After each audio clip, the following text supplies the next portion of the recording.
शांति।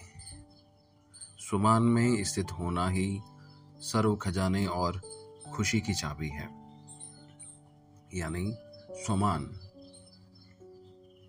स्व मतलब खुद का, मान मतलब जो आपकी धारणाएं हैं, जो आपके गुण हैं, जो आपकी प्रॉपर्टीज हैं, जो आपके संस्कार हैं, उनमें रहकर, उनको महसूस करके, उनको जानकर, उनको समझकर, उनको महसूस करके अपने सारे फिजिकल वर्क करना, अपने सारे फिजिकल काम करना। तो स्वमान कौन सा? मतलब अपने शरीर के गुण संस्कार जानना? नहीं, यहाँ पे बात हो रही है अपनी आत्मिक गुण, आत्मिक संस्कार, उनको जान करके और उन्हीं गुणों में रह करके सारे अपने काम, रिश्ते, संबंध, जो भी आप करते हैं, जो आप काम करते हैं, जो आप जिस भी रिश्ते में आप हैं, चाहे एक माँ है, चाहे एक बहन हो, चाहे बाप हो, भाई हो, दादा हो, जो भी हो, आप उस आत्मिक स्थिति में रहते हुए सारे काम करना, सारे फर्ज निभाना, सारे कर्तव्य निभाने। तो आत्मिक स्थिति यानी आत्मा की स्थिति में रहते हुए, आत्मा की स्थिति है शांत स्वरूप रहना।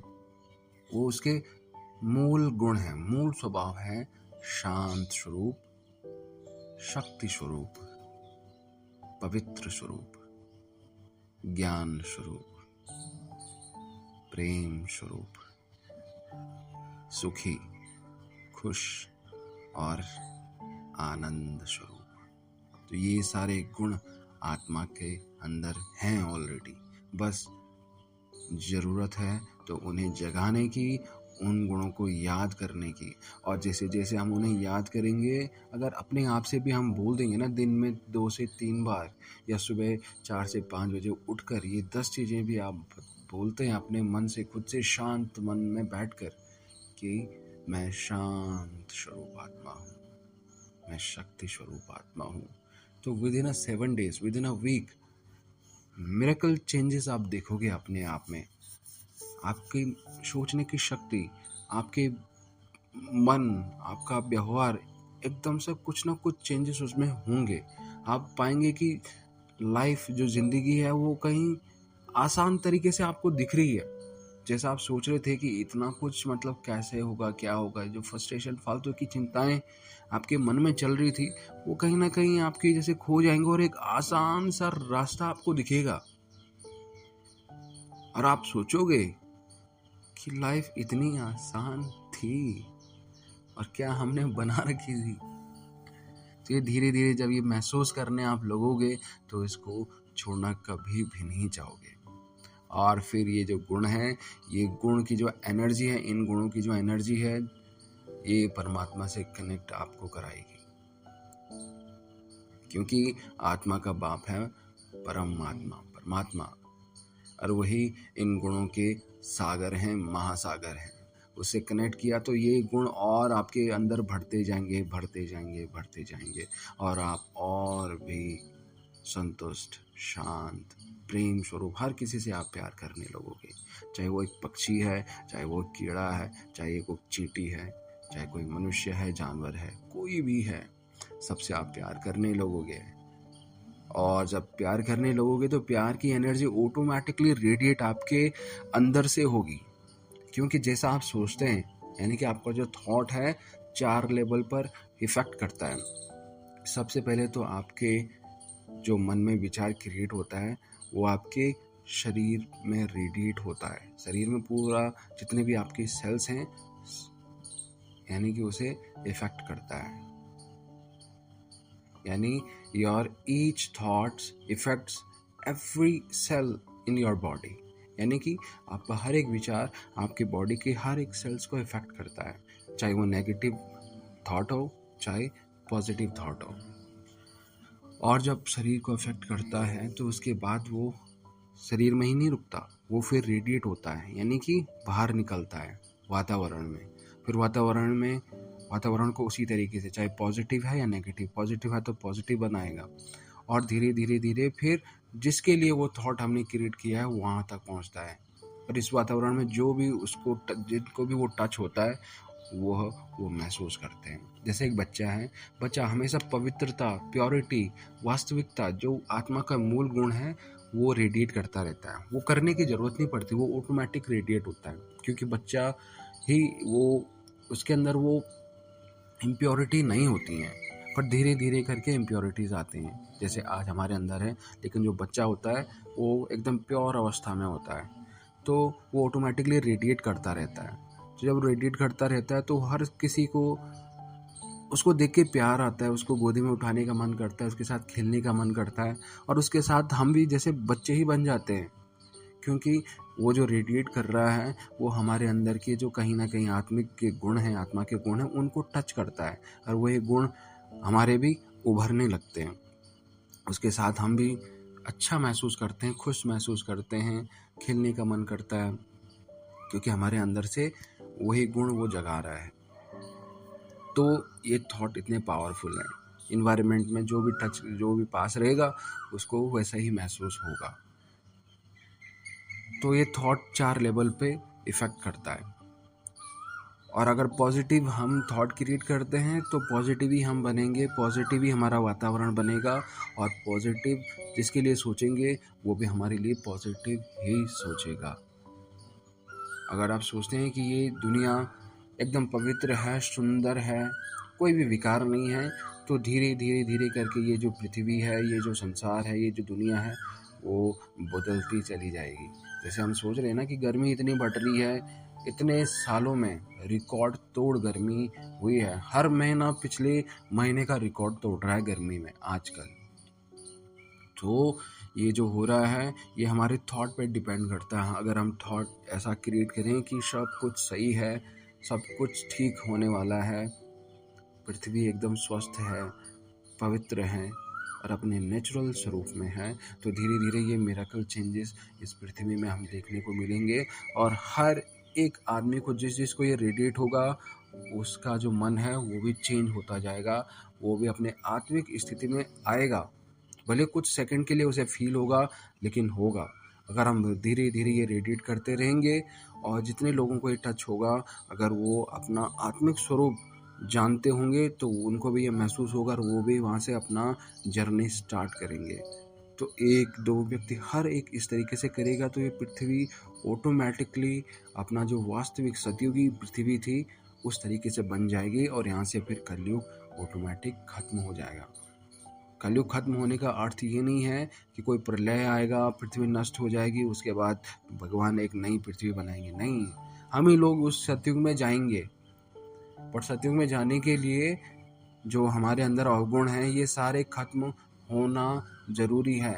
ये खत्म तभी होंगे जब अपने आप को हम चेंज करेंगे। परमात्मा यही कह रहे हैं कि लो, मैं तुम्हें शक्तियाँ दे रहा हूँ, ये तुम हो, तुम्हारी असली पहचान मैं बता रहा हूँ, ये पहचान अपनी जानो, और ये पहचान जानकर ये गुणों को अपने अंदर धारण करके, ये शक्तियाँ अपने अंदर धारण करके, अपनी समान यानी कि अपनी स्थिति में रह करके सारे काम करो, और अपनी शक्तियों को अब यूज़ करो औरों को भी जगाने में, औरों को अज्ञान की नींद से जगाने में, कलयुग की नींद से जगाने में।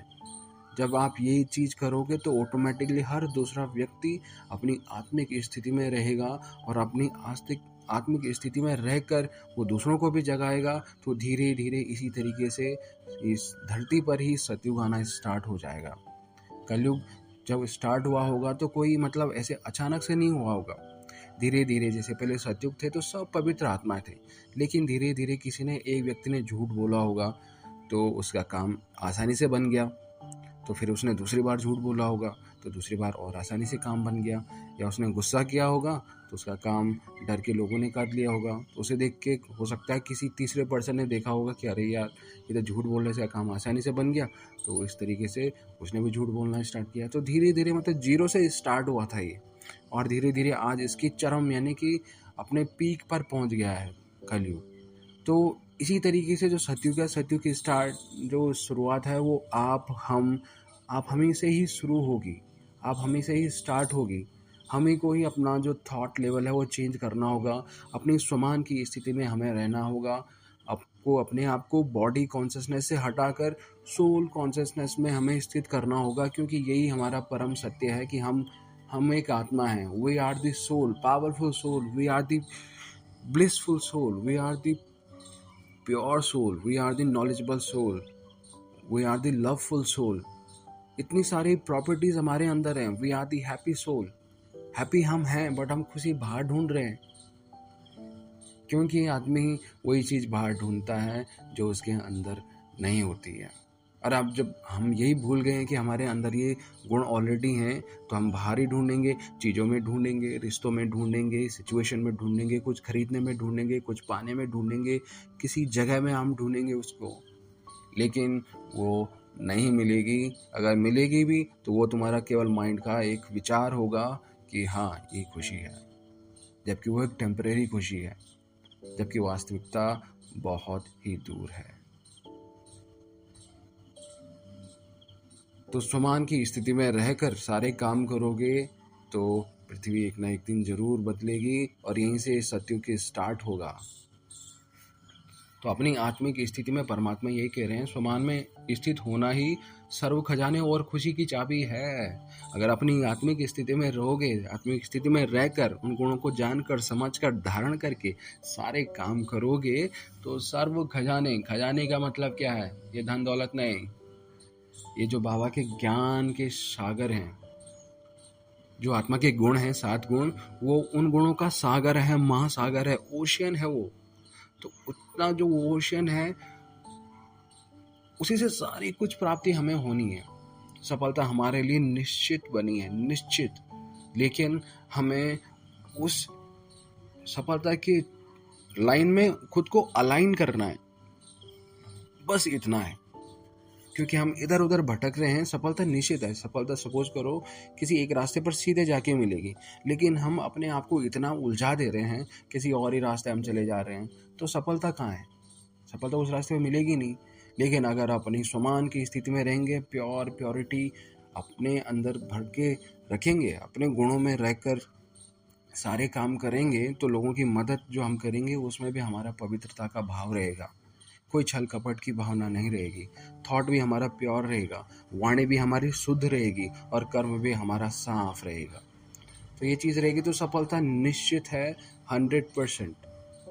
ये परमात्मा ने बोला है कि सफलता तुम्हारे लिए निश्चित है, निश्चित है, निश्चित है, और सब ठीक होना ही है। ये लिख के ले लो, सब कुछ ठीक होना ही है। तो परमात्मा कहने कि सर्व खजाने तुम्हें मिल जाएंगे, सारी चीज़ें प्राप्ति तुम्हें हो जाएंगी, और खुशी की चाबी यही है, स्वमान की स्थिति में रहना, और इस स्थिति में रहकर ही सारे काम करना। चाहे तुम एक बिजनेसमैन हो, चाहे तुम एक इंजीनियर हो, चाहे एक डॉक्टर हो, चाहे एक मिनिस्टर हो, चाहे एक आप मजदूर आदमी हो, चाहे एक नॉर्मल पर्सन हो, अपनी आत्मिक स्थिति में हर कोई रह सकता है, क्योंकि वी जो हम सभी जो क्या हैं, आत्माएं हैं। ये तो चोला जो बाहर का है ना, एक रोल है कि हाँ एक मजदूर है, एक डॉक्टर है, एक बिजनेसमैन है, एक औरत है, एक मर्द है, वो बाहर के चोला है, कॉस्ट्यूम है वो। लेकिन अंदर से सब एक हैं, उसमें कोई जेंडर का वो नहीं है कि वो लड़की आत्मा है या लड़का आत्मा है, वो सब समान है, एक जैसे। तो इसी में ही खुशी की चाबी भी छिपी हुई है। सर्व आत्माओं के शुभ चिंतक, अविनाशी ज्ञान, शक्ति और खुशी के खजाने देने वाले विदेही शिव बाबा बोले। यानी सर्व आत्माओं के शुभ चिंतक, सर्व आत्माओं को शुभ भावना देने वाले, अविनाशी ज्ञान यानी कि जिस ज्ञान का विनाश नहीं हो सकता, शक्ति और खुशी के खजाने देने वाले, शक्ति भी और खुशी के खजाने देने वाले विदेही शिव। विदेही मतलब, देही का मतलब होता है कि जो बॉडी है, जिसका कोई आकार है, जो एक बॉडी में है, वो होता है देही। विदेही मतलब जिसका कोई आकार ही नहीं है, निराकार शिव बाबा बोले। क्या बोले? आज की सभा स्वभान में स्थित रहने वाली, सर्व को स्वभावना से देखने व हर आत्मा के प्रति शुभ भावना रखने वाली है। यह तीनों ही बातें स्वयं के प्रति, स्वमान औरों के प्रति स्व की भावना और सदा शुभ कामना ऐसी सदा सहज रहती है। ऐसी स्थिति सदा सहज रहती है। अब पूछ भी रहे हैं, औरों के प्रति स्व की भावना और सदा शुभ भावना ऐसी स्थिति सदा सहज रहती है। सहज उसमें स्थित रहना और मेहनत से उस स्थिति में स्थित होना, इसका फर्क तो जानते ही हो। वर्तमान समय यह स्थिति सदा सहज और स्वतः होनी चाहिए। अपने को चेक करें कि सदा और स्वतः ही वह स्थिति क्यों नहीं हो पाती। इसका मूल कारण है कि सुमान में स्थित नहीं रहते। सुमान एक शब्द प्रैक्टिकल जीवन में धारण हो जाए तो सहज ही संपूर्णता को पा सकते हैं। सुमान में स्थित होने से स्वतः ही सर्व प्रति स्व की भावना व शुभ कामना हो जाएगी। यानी कि स्वमान में रहोगे तो सभी के प्रति क्या हो जाएगी? स्व की भावना व शुभ कामना। यानी कि ऑटोमेटिकली तुम बुरा सोच ही नहीं सकते, फिर वो आएगा ही नहीं तुम्हारे अंदर से। जब अंदर आपकी शुभ भावना ही है, सुख शांति प्यार है, तो आपकी वाणी से, आपके थॉट से, आपके कर्म से कुछ गलत आ ही नहीं सकता। जब अंदर तुमने सारी चीज़ें अच्छी रखी हैं, अंदर कमरे के अंदर आपने अगरबत्ती जगा के रखी है, तो कमरे के अंदर से खुशबू ही आएगी, दुर्गंध नहीं आ सकती। अगर कमरे के अंदर कचरा ही कचरा रखा है तो वहाँ से दुर्गंध ही आएगी, न कि खुशबू। तो जैसा आप इस मन रूपी और इस आत्मिक रूपी उसमें जिस तरीके के संस्कार, जिस तरीके की बातें, जिस तरीके का ज्ञान रखोगे, उसी तरीके के आउटपुट आपको मिलेगा आपके वाणी में, आपके कर्म में, आपके मन से। क्योंकि जिस तरह की इन्फॉर्मेशन रखोगे उसी तरीके के आउटपुट निकलेंगे। और आपको फिर कभी पता भी नहीं चलेगा कि यार मैं तो ऐसा बोलना ही नहीं चाह रहा था, लेकिन मैं कैसे भूल गया ये, या ऐसा मैं करना नहीं चाह रहा था पर मैंने कैसे कर दिया। क्योंकि वो ऑटोमेटिक फीड हो रखा है आपके मन में, आपके बुद्धि में, आपके संस्कार में, तो ऑटोमेटिक आ गया वो। जैसे कोई गोदरेज है, गोदरेज में आपने कुछ ऐसा कपड़ा रखा है जो कि भयंकर दुर्गंध वाला है और आप भूल गए उसे। एक दिन आपने खोला तो पूरी गोदरेज में ही वो बदबू आ रही है और आप सोच रहे हैं कि यार ऐसा क्या हुआ, मैंने तो कभी ऐसा किया ही नहीं था, लेकिन आप भूल गए थे, बट वो कपड़ा तो था ना। तो इसी तरीके से वो अनजाने में बहुत सारे ऐसे संस्कार हम बना देते हैं जो कि एक दुर्गंध ही पैदा करते हैं। और जब कोई गुस्सा दिलाता है, कोई उस चीज़ को एक्टिवेट कर देता है हमारी, तो वही चीज़ बाहर आ जाती है। लेकिन हम भूले हुए होते हैं तो हमें लगता है कि हमारे अंदर तो ये गुण था ही नहीं, मैंने कैसे बोल दिया, मैंने कैसे हाथ उठा दिया, वो गुण था। तो इसी तरीके से अपने अंदर जिस तरीके से गुण आप भरोगे, पॉजिटिव गुण, जैसे अवगुण हैं वैसे जो अच्छे गुण हैं, अच्छे संस्कार हैं, परमात्मा के सानिध्य में रहोगे, परमात्मा के समीप रहोगे, तो परमात्मा के गुण आपके अंदर बढ़ते जाएंगे और आपके जो आंतरिक आत्मिक के जो गुण हैं, आत्मा के गुण हैं, वो भी इमर्ज होते जाएंगे और आप अपनी स्वमान की स्थिति में रहकर सारे काम करोगे। तो मनसा वाचा कर्मणा में एक ही चीज़ आपकी दिखेगी, वो दिखेगी शुद्धता, प्रेम, आनंद, शांति, ज्ञान। ये सारी चीज़ें आपके आत्मिक स्थिति में रहेंगी, तो फिर कुछ भी गलत हो ही नहीं सकता।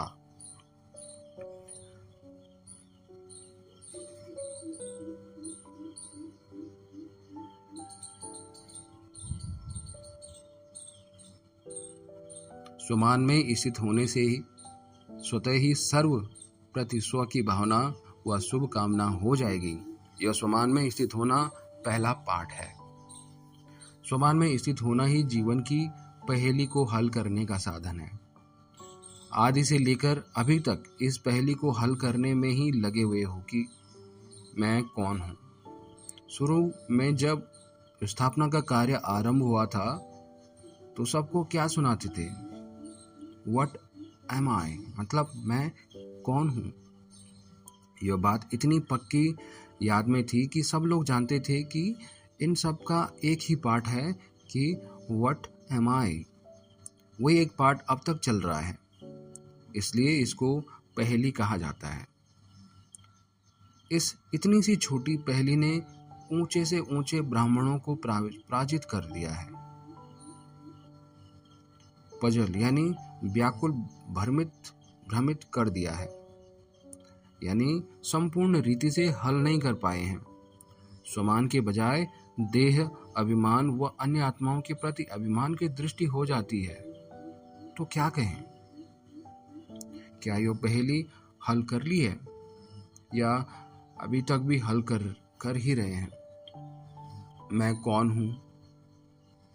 इस एक शब्द के उत्तर में सारा ज्ञान समाया हुआ है।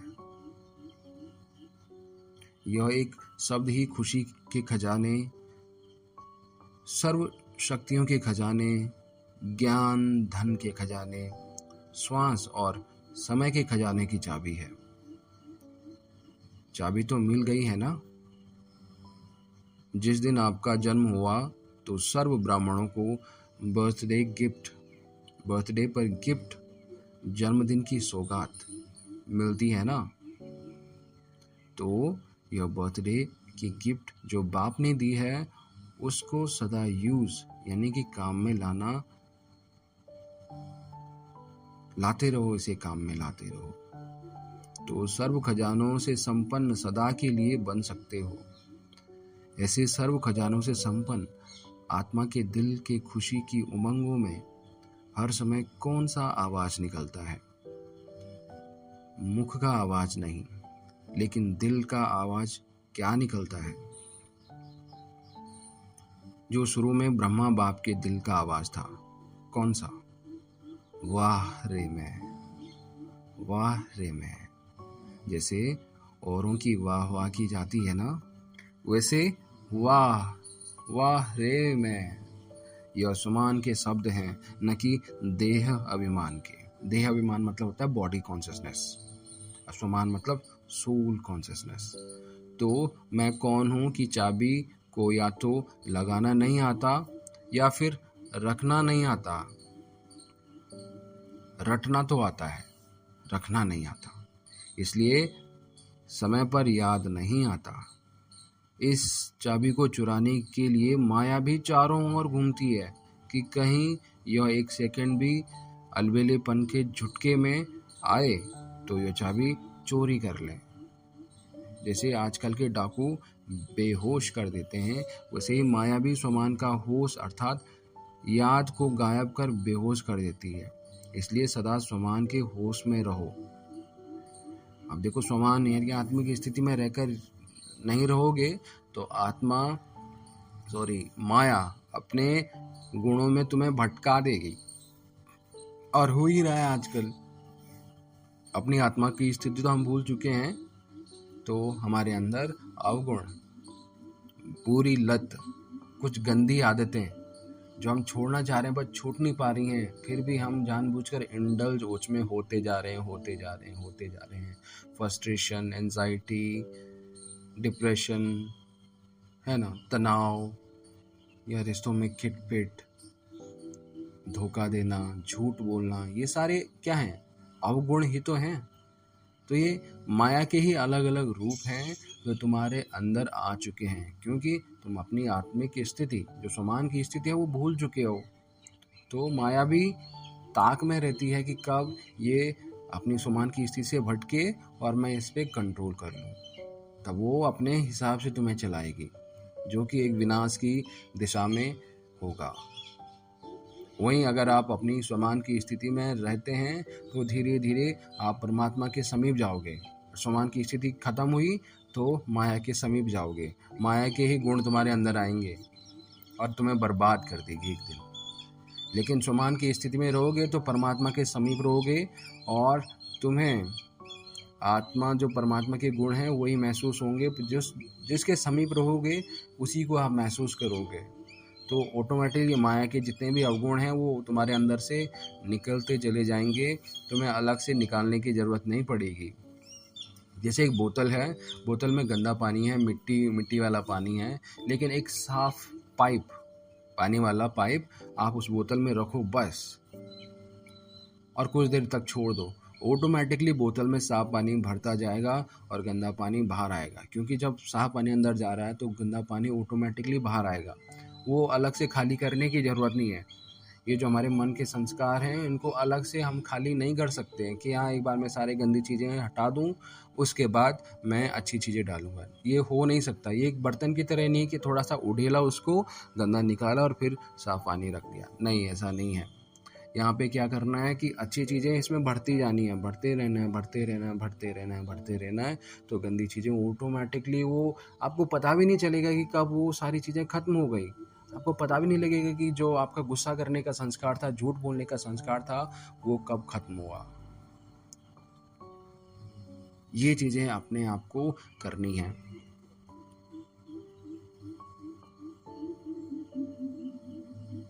तो माया ये सब करती है।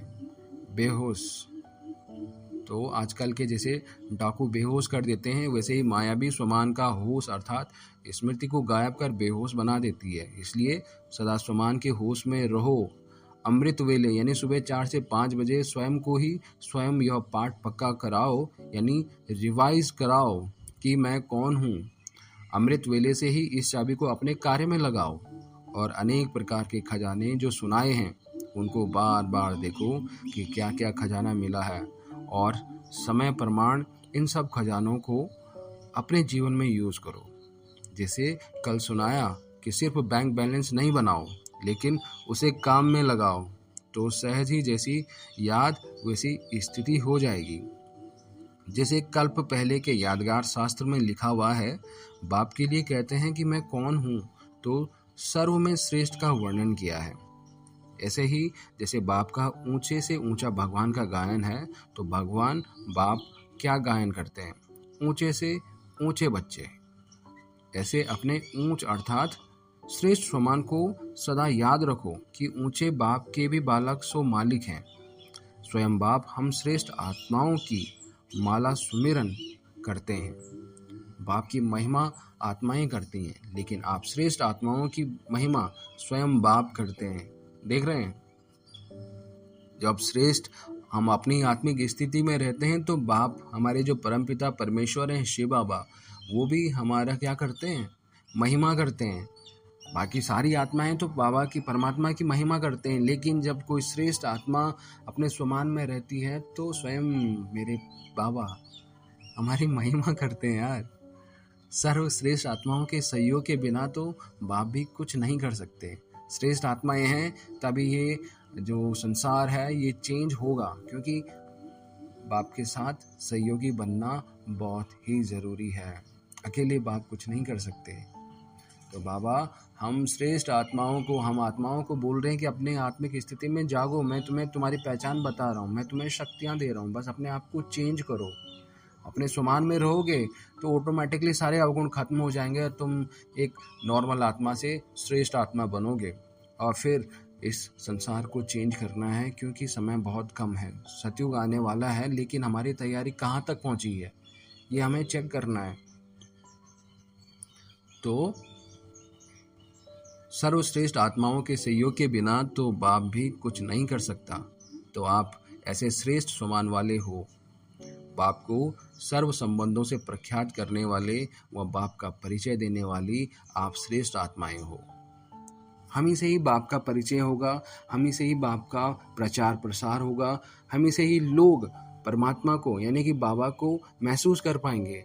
हमारे बोल में, हमारे बुद्धि में, हमारे व्यवहार में, हमारे काम में लोगों को महसूस होगा कि यार ये जो व्यक्ति है इसमें कुछ अलग बात है।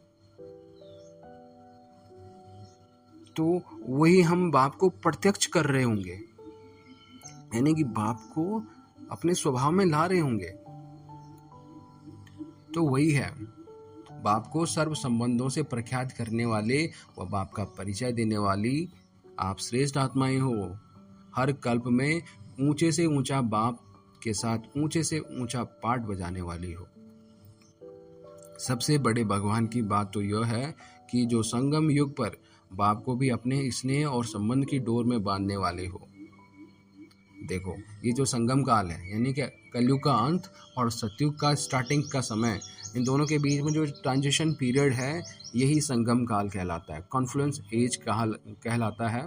और इसी काल में, इसी समय पर हम जो श्रेष्ठ आत्माएं हैं वो बाप को अपने साथ रखती हैं, अपने साथ महसूस कर पाती हैं, क्योंकि इसी समय में परमात्मा हमारे साथ रहता है, बाकी और किसी समय में नहीं मिलता है।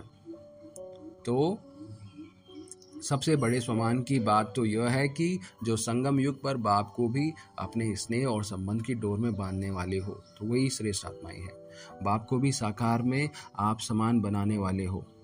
बाप निराकार रूप में आप समान बनाते हैं और आप निराकार को साकार में आने में उसे आप समान बनाते हो, और आप स्वयं बाप की सर्व महिमा के समान बनते हो। इसलिए बाप भी कहते हैं मास्टर हो। तो अब समझा कि मैं कौन हूँ, जो हूँ, जैसा हूँ वैसा ही अपने को जानने से सदा स्वमान में रहेंगे और देह अभिमान से स्वतः ही परे रहेंगे। यानी कि बॉडी कॉन्शियसनेस में जो आप रहते हैं उससे हमेशा दूर होते जाएंगे। स्वमान के आगे देह अभिमान यानी बॉडी कॉन्शियसनेस आ नहीं सकता।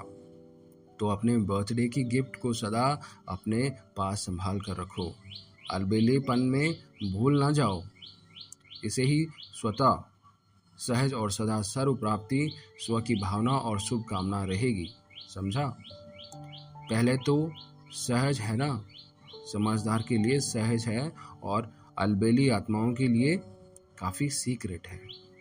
आप सब तो बेहद के समझदार बच्चे हो ना, सिर्फ समझदार नहीं लेकिन बेहद के समझदार बच्चे हो। बेहद यानी अनलिमिटेड।